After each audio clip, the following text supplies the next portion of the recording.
I welcome you all. In this video lecture, we will solve one numerical on ASME code for shaft design. This numerical was asked in the university examination December 2018, 7 marks. So let us read a problem statement. Design a shaft to transmit a power from electric motor to a lathe headstock through a pulley by means of a belt drive. So we have to design a shaft which is going to transmit a power from electric motor to a lathe headstock, okay, with the help of pulley and belt drive. The pulley weight 300 Newton. The weight of pulley is 300 Newton and located at 300 mm from the center of the bearing. Okay, so this data we are going to show directly into the diagram. Okay, the diameter of the pulley is 180 mm. This 180 mm diameter also will show directly into diagram. Then the power transmitted is 2 kilowatt, so that I have written P in kilowatt is equal to 2 kilowatt. Then at 140 rpm, this shaft transmits the power 2 kilowatt at 140 rpm, so N is given 140 rpm. Then the angle of lap, which is also called as angle of wrap or also called as angle of contact. So this is the angle of contact between belt and pulley. Okay, and this angle of lap or angle of contact is given 180 degree. So we have to use the notation theta star. Why here star is added? Because already we have used the theta notation to denote the angle of twist, okay, in previous lecture. So we have to add the star that indicates or that differentiate between the angle of twist and angle of lap or angle of contact. So it is 180 degree. We need this angle of lap or angle of contact into radian, so we have to multiply by pi upon 180. So here 180 will get cancelled and we'll get the angle of lap or angle of contact as pi radian. This is very important unit conversion, you remember this. Then the coefficient of friction between the belt and pulley is 0.33, so that we have written here mu is equal to 0.33. Then the value of kb is given, shock and fatigue factor for bending and twisting moment, that is kb and kt is given. So for bending, the shock and fatigue factor for bending is 1.5, that is kb is 1.5, and shock and fatigue factor for twisting is 2, that is kt is 2. Then the allowable shear stress in the shaft may be taken as 42 megapascal, so that means tau is given 42 megapascal, and we have to design the shaft. Remember here, as the value of kb and kt is given, that means this design of shaft we have to perform with the help of ASME code. So we have to write here design the shaft using ASME code.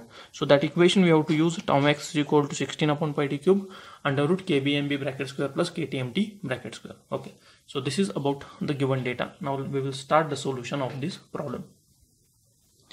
Now the diagram that I have drawn here, this is the very important diagram which represents the diagram for system of shaft used in the lathe machine. Okay, so this is a shaft which is supported on the two bearings. On the right side of this bearing we have headstock. On the left side of this first bearing we have pulley with the belt. This is the side view of the pulley, and I have shown here this is a belt, and these are the two arrows which indicates the tension in the belt. Okay, so we have to show the important data from this problem statement into this diagram. This diagram most of the time will not be given into the problem statement, okay, but remember that this diagram is important for this pulley and this bearing. So this much system is important for us. Okay, so let us write some of the important data that we have not written in the previous data. So first is the weight of the pulley is 300 Newton. Okay, so we have to show this weight of the pulley here. So this weight of the pulley in downward direction we have to show as 300 Newton. Next, it is located at 300 mm from the center of the bearing. Okay, so as you told that this distance is given, it is located at 300 mm from the center of the bearing. That means the distance is given from this bearing. Okay, so this distance is given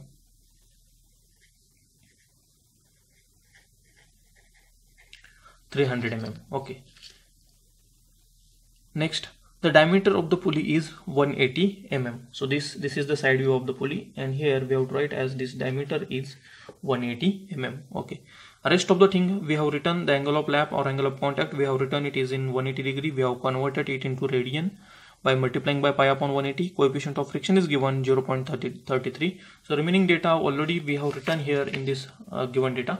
But this diameter of pulley, weight of this pulley, and distance of pulley from the bearing is we have not written in the previous given data. So now in this diagram we have written it. Okay. So from this diagram you can say that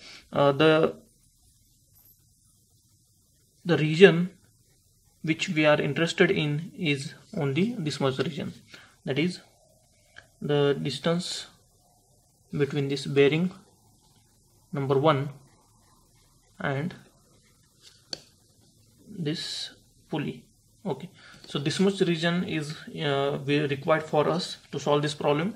Remaining data or remaining diagram is not useful to solve this problem. Okay, so we have not we don't have to bother about this bearing, distance between these two bearing, again distance between the headstock and this bearing, and distance between headstock and this bearing.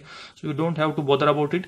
Just we have to consider this pulley and this bearing, and distance between this bearing and pulley, diameter of pulley, weight of pulley, and distance between these two. Okay. Now, as we have discussed earlier, this problem is based on the ASME because value of KB and KT is given, that is combined shock and fatigue factor applied to bending moment and torsional moment. So first of all we have to write that. So according to ASME code, the equation of Tom X can be written as 16 upon pi d cube under root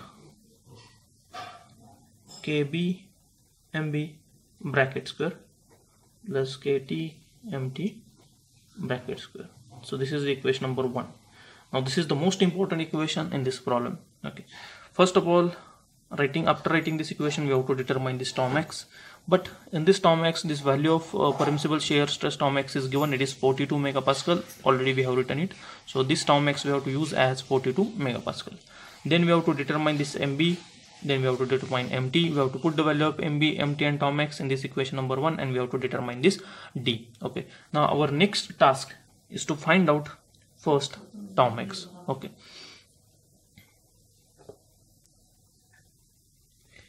now first point is calculating the permissible shear stress, that is Tom X, which is required on the LHS of this equation number 1.